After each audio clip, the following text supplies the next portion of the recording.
welcome to Prime Educator's Prime Conversations with Prithvin Rajendran. On our first episode of Prime Conversations, I am happy to have our esteemed guest, Dr. Prateep V Philip. Dr. Prateep V Philip is a retired Director General of Police, State of Tamil Nadu.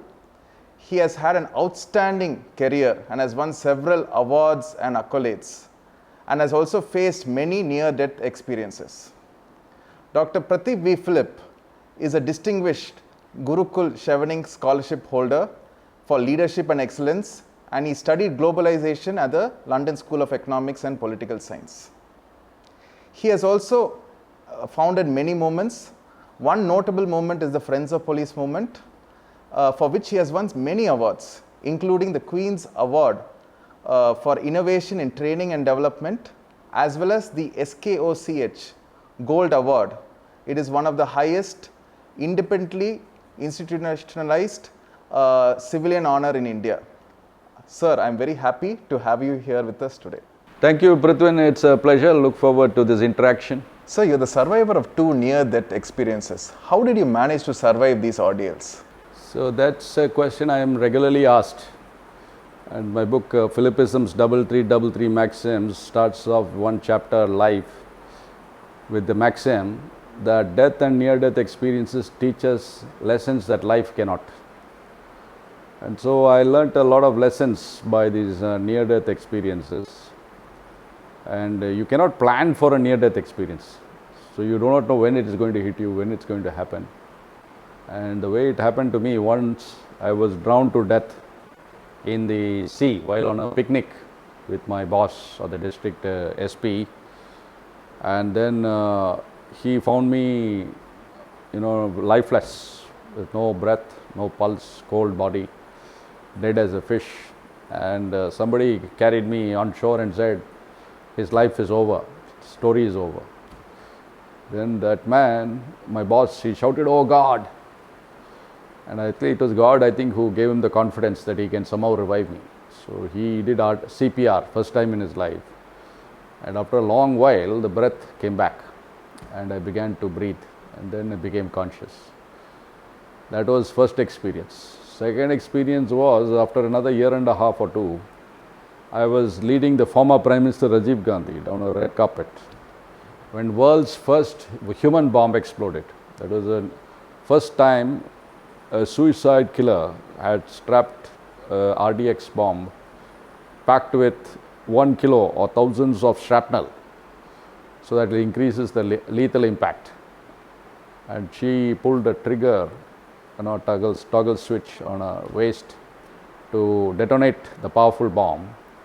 That killed 18 people, injured 40 people. I was very near the epicenter of the blast. I was thrown in the air, fell near the feet of the former Prime Minister Rajiv Gandhi. And even today you can see these scars, and all these are signs after 30 years that how close I was. And 100 shrapnel are still embedded in my bone and flesh, muscle and pelvic bone, etc. Each of it could have killed me. So I understood the hand of God in preserving me. So you cannot plan for near death, but God has a master plan. So He enabled me to survive. That's the only thing I can say. Sir, what prompted you to take up the civil services exam? So the civil service was quite high up in my priorities, but I said it should be either one of the elite services, IAS, I.P.S, I.P.S, and or it could be law, journalism, because my gifting was in the area of communication, logic, writing. But at the same time, I knew that the civil services, with these three magic letters, IAS, I.P.S, you can do wonders, and doors will open for you and for others. You can serve a lot more people, you can influence a lot more people, you can impact a lot more people. And therefore, I set my eyes on the coveted civil service. And initially, as a stopgap, the very first bank exam I took, bank probationary officer's exam, which is also a competitive exam, I took it in my final year BA. And that I succeeded in clearing both the written and the interview, and got selected in Bangalore Circle of the SBI, the largest bank in India. But I knew it's a stopgap. So after some time, I started my preparation for the civil service exam and I sat first time and I made it to the I.P.S. So that is the story of how I aimed for the civil service, because civil service, as one constitutional expert has said famously, that is the only career that combines a calling with an honor. So you have a calling to serve, a calling to administer, and you have the privilege of representing government. What is your advice for present day aspirants when it comes to taking up different exams? My advice to the current generation is there are a lot of opportunities. So you must find out what is your calling, what is the gifting, natural gifting you have, what is the passion you have. So it should be a combination of ability plus desire. Aptitude is a combination of ability plus desire. So if you sense you have an ability, it's not enough. You must sense if you have a passion, if you enjoy doing that kind of a job, that kind of a career, and then aim for it, whatever it is, and work hard to achieving it. Whether it is the IIMs, sitting for the common admission test, or whether it's sitting for the civil service exam, which is one of the toughest exams in the world. And because 10 lakh people apply for it, and at least 5 lakhs sit for it, the prelims, and at least 12,000 sit for the mains. And out of that, less than 700 or 800 are selected every year for various services, including Group 2 services. So for getting into the top services, you have to figure in the top 100. So you require you to be excelling in whatever you're doing. If you're studying, be an excellent student. Don't aim to be mediocre. You don't have to be, to aim at all in order to land in the mediocre category. But in order to excel, you need to aim. And this is what I learned in my life. Even if you're a mediocre, I was a mediocre person, but I learned a Chinese proverb. It said, aim for the stars and you'll hit the treetop. Once you yank up your aim, your abilities also, with God's grace, will also go up. And you'll be able to achieve what you have aimed for. So this is my advice to the young or younger generation. Sir, you have faced numerous challenges during your entire life. So what do you feel are the necessary traits for a person to be an effective and efficient leader, be it in any particular field? So leadership basically is facing up to challenges. I have written a Fillipism which says, change challenges us, but challenge changes us. When Kiran Bedi heard this, she said it's a perfect maxim. Because change is happening constantly. But to take on a challenge deliberately, that transforms you.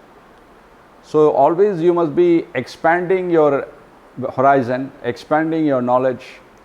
So a leader is one who is always expanding, and expanding his knowledge, his ability, his vision. And that is the first quality of a leader. Second, he should be having a high execution quotient. Whatever you plan, you must carry it out. If you are planning to do 6 things in a day, you must complete the day having completed all those 6 quite well. So then if you have, I call it execution quotient because if you can easily calculate it, suppose you have planned for 6 things in a day, then and you have completed 5 out of 6, then your execution quotient is 80%. But suppose you complete only say 4, then your execution quotient is 50%. But if you complete 6 on 6, your execution quotient is 100%. So it's easy for a person to measure his own execution quotient. Then you must put in your very best, go the extra mile, and not hold anything back in reserve. Enthusiasm is actually the energy of God. So you must be filled with that kind of passion in about whatever you are doing. So not only you should execute well, but you must do it with a lot of joy and enthusiasm, being fully involved, not holding back any reserve, and keep on improving. There's another adage I learned when I was very young. A teacher asked which is the biggest room in the world, and I was in 2nd standard or 3rd standard, but that stuck in my mind. And then she said the answer is the biggest room in the world is the room for improvement. So none of us are perfect, but we can keep improving. Be a little better in today's event compared with what you did yesterday or an hour earlier. So as long as you're on the track of improvement, you're on the path of excellence. So you can aim for perfection, you'll catch up with excellence. So leaders should aim for perfection. None of us will be perfect. But as long as we are in the pursuit of perfection, we'll catch up with at least excellence. And so excellence, I have written recently a Philippism which said excellence is always about always aiming, never attaining, ever improving. So as long as you are incrementally improving, then you are on the path of excellence. So leaders should be having a vision, should be guided by principles, should be determined, should be diligent, and he should face up to challenges by going the extra mile and working with enthusiasm. So why do you feel that communicating effectively and appropriately is extremely vital? There are three things, it is said, which are very important in life. You know what they are? Communication, communication, and communication. Communication sets apart the successful from the unsuccessful. If you are able to communicate effectively, you are able to win people over to your ideas. You are able to lead teams effectively. So communication, whether verbal as well as non-verbal, communication, as you know, 65% is non-verbal, and that non-verbal also has amazing impact. So we need to work on improving both the verbal and non-verbal. But I bring in another aspect of communication, which is your intrapersonal communication. What you say to yourself actually impacts how you communicate with others. If you are always communicating to yourself that you are a weak person, that you are an unsuccessful person, then your communication itself will be very weak. But if you are self-talk, communication to self is also called self-talk. So your self-talk should be powerful. And if your self-talk is powerful, then your communication will be very powerful. So intrapersonal communication will have an impact on interpersonal communication. What you say to yourself has an impact on how you say things to others. So why do you feel that you need to have a sound reputation? Today, reputation management is a very essential aspect of leadership and management, because reputation can be ruined by a single comment even on social media, and the whole initiative can be disrupted. Whatever you are doing can be badly affected, adversely affected. So there is a way to keep on building your reputation, but your reputation should be based on a solid foundation of character. It should not be some external image. Image should be something that is deep. So I have contributed a paper in management which is known as I.P.S, or Image Performance Substance, where image is not used in the sense it is used in the media. Image is who you are. Performance is what you do. Substance is what you have. And I say that in that paper, that what you are has a greater impact than on what you do and what you have. And therefore work on what you are. Automatically your reputation will keep growing. We must keep our word with regard to any transaction, that your reputation will go around by word of mouth, that here is a man who keeps his word. He sticks to his commitments. He will carry out whatever he promises. So that's how in business people build their reputation. And in public life, public service, I was in public service for nearly 35 years. I found that those whose reputation grew were those who, refused to compromise on principles. Those who would never accept any kind of gratification. And the word will go around that this officer is not someone who can be easily purchased or compromised. So reputation is vital in all aspects, even your personal life, your family life. Even as a parent, your reputation is very important. Your reputation is the greatest wealth you can pass on to your children. You can earn houses and wealth from your parents, it is written in the book of Proverbs. But a good reputation comes from your family, from your parents, and how you live your lives.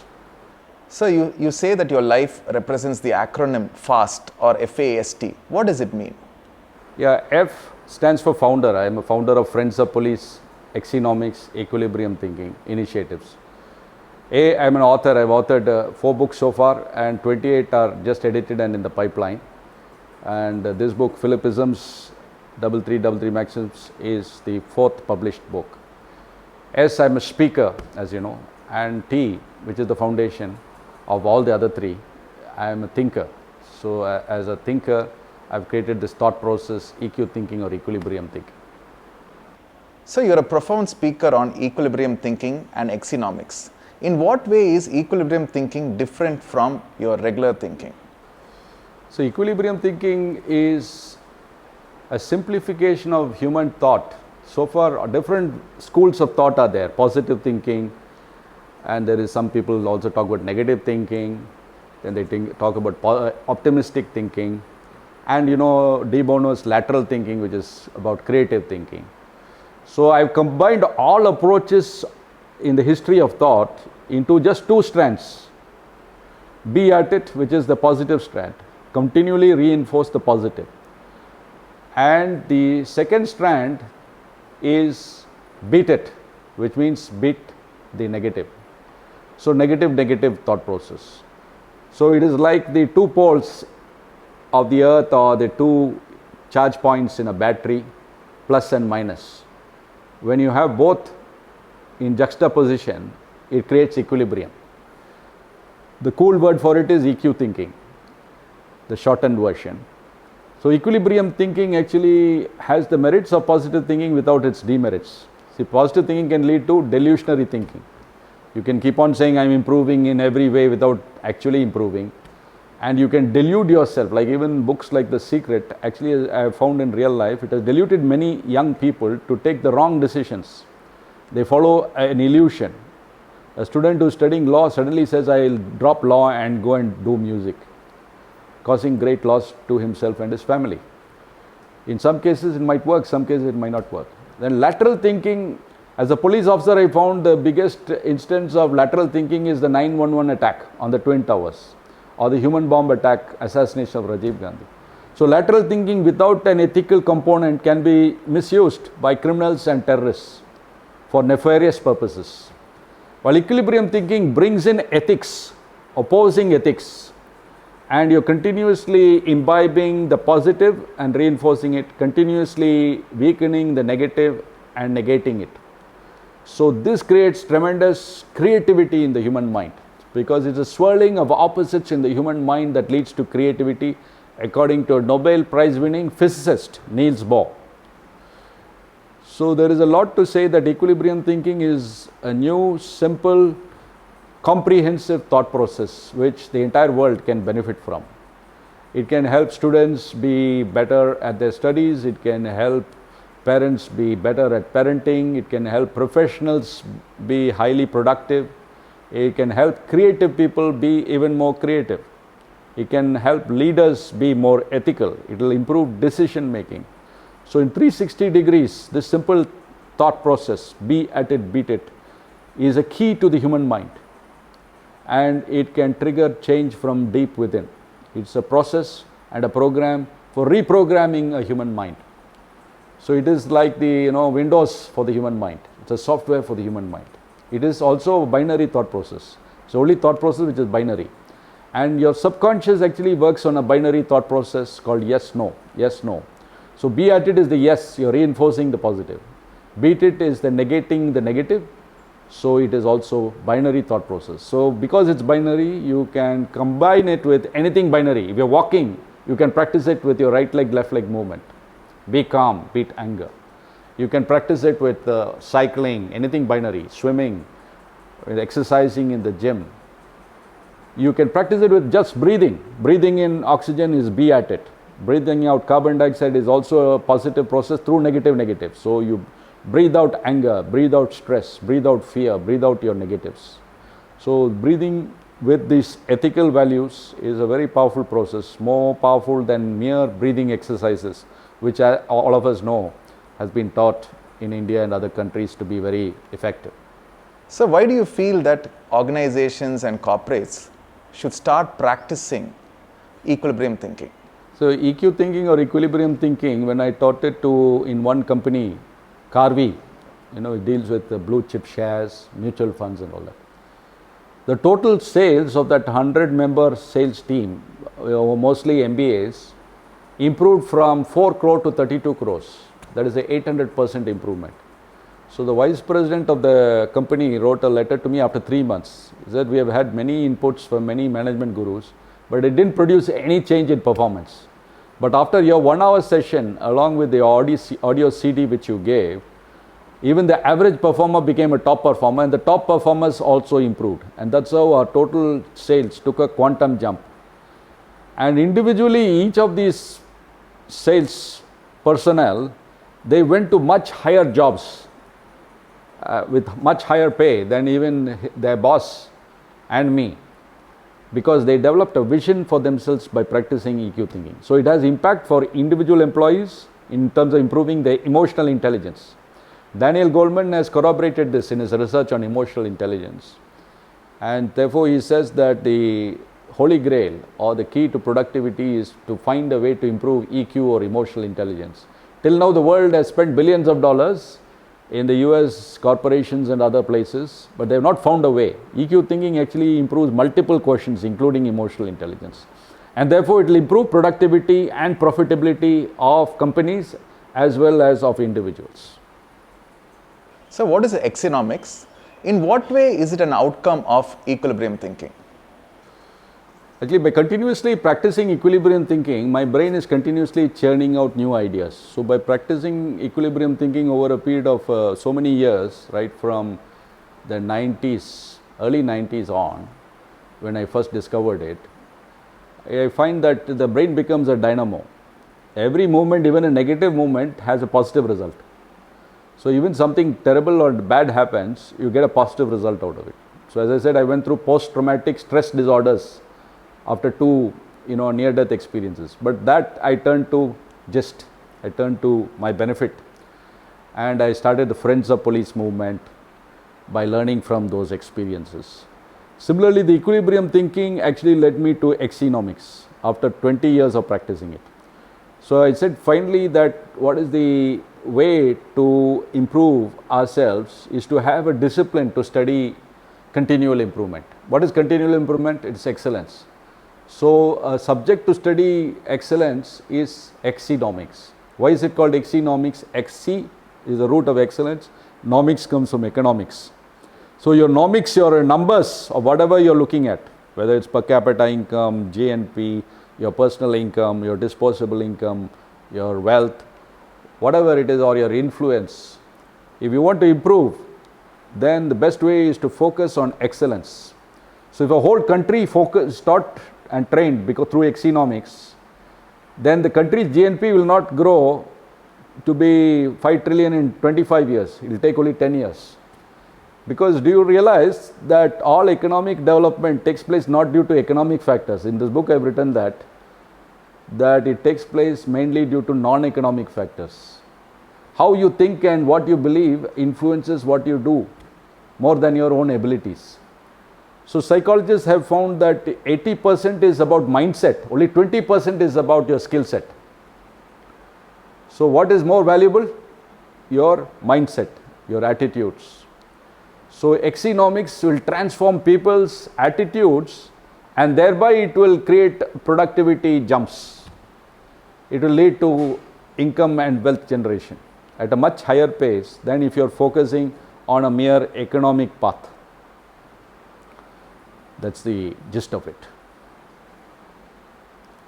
I would like to now talk about a very fascinating book by the name of Fillipisms, 3,333 Maxims to Maximize Your Life, authored by our esteemed guest, Dr. Prateep V Philip. It is a terrific book, a self-help, inspirational and motivational book.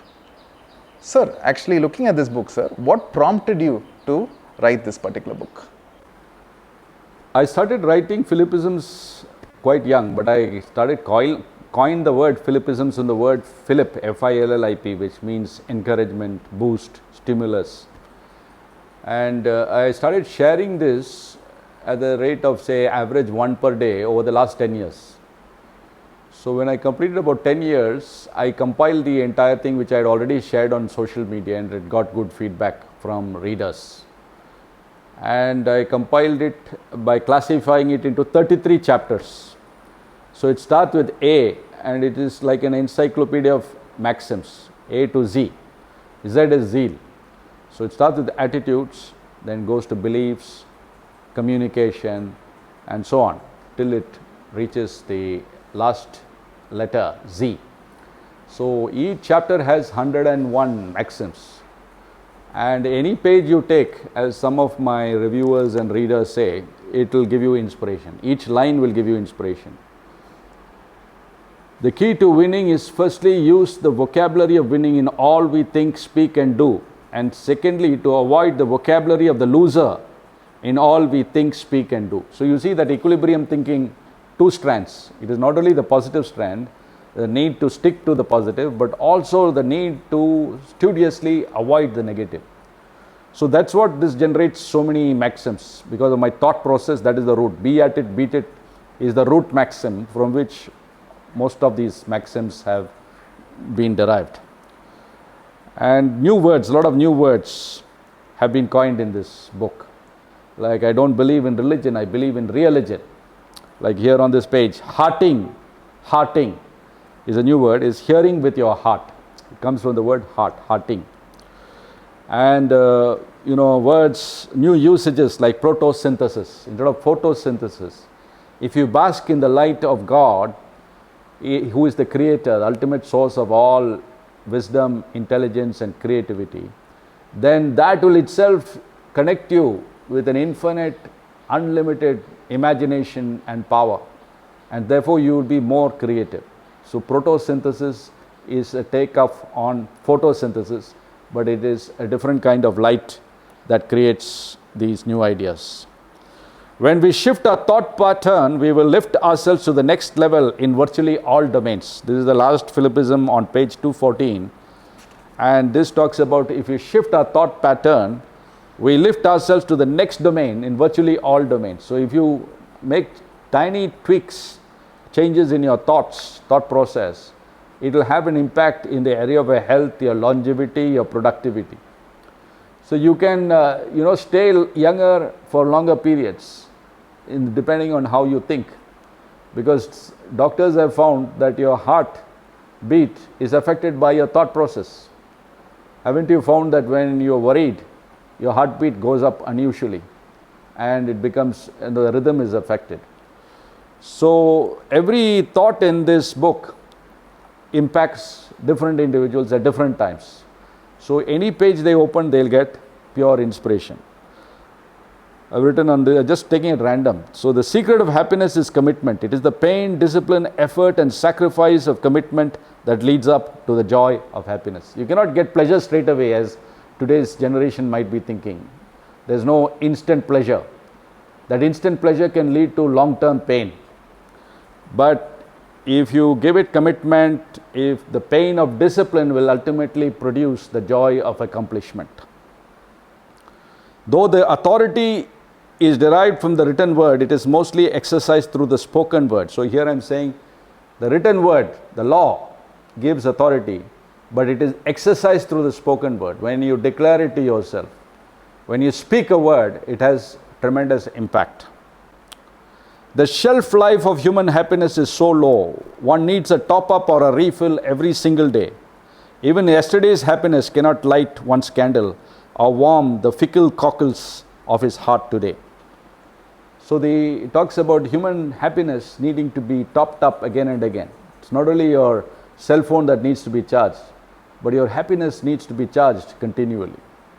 So this book is a book that I was inspired to write over a 10-year period, and it is the largest collection of maxims in history so far. And the Tirukural played a role in inspiring me to put it down on paper and to bring it, classify it and bring it out in 33 chapters of 101 sayings each. How can anyone use Fillipisms 3333 maxims to maximize your life, to get inspired and motivated on a regular basis? So how do you practically use such a large number of maxims? So every day you need to read one or two only, and then take a decision how can you implement it? Like one of the maxims I've taken at random is the best way to beat your worst enemy dash your own self is to get a little better all the time. You'll end up becoming one day your own best friend. So how do you implement this? So there are notes at the end of each chapter, space for notes. And so you take that point and write what are the areas I want improvement in, whether it is my communication style, non-verbal or verbal, or whether it is in my self-talk. So if your self-talk is on the pattern of be at it, beat it, it becomes very powerful. On one side, you are reinforcing your positive. On the other side, you are not allowing any negatives. You're filtering out the negatives. You're countering it. So write down the kind of steps you will take. Or if you want to improve your health, I will take a 15-minute walk or a half an hour jog, or I will spend this much time reading a book, or I will spend 10 minutes on just meditating on this thought. So you list out what you are going to do, and then, as I said, execution quotient. See what all you have carried out at the end of the day. So every day you can take one maxim, see what are the actionable steps you can take on the basis of that. At the end of the day, review whether you have executed it and seeing whether you are on the path of excellence, because as I said, continual improvement is what excellence is all about. Sir, I would like to thank you very much for being our guest on the very first episode of Prime Educators, Prime Conversations with Prithvin Rajendran. Thank you, sir. Thank you, Prithvin. It has been a pleasure interacting with you. I hope these thoughts and ideas which we shared would be useful to your audience, and that I pray all blessings upon your initiative to reach these ideas to a vast number of people, because the younger generation are needing inspiration. They need somebody who can point them the way, and if they can avoid some of the mistakes we have or the hard ways we have learned. Some of the things I have learned, as I told you, through near-death experiences. But not everyone should or can go through near-death experiences or such traumatic things to learn.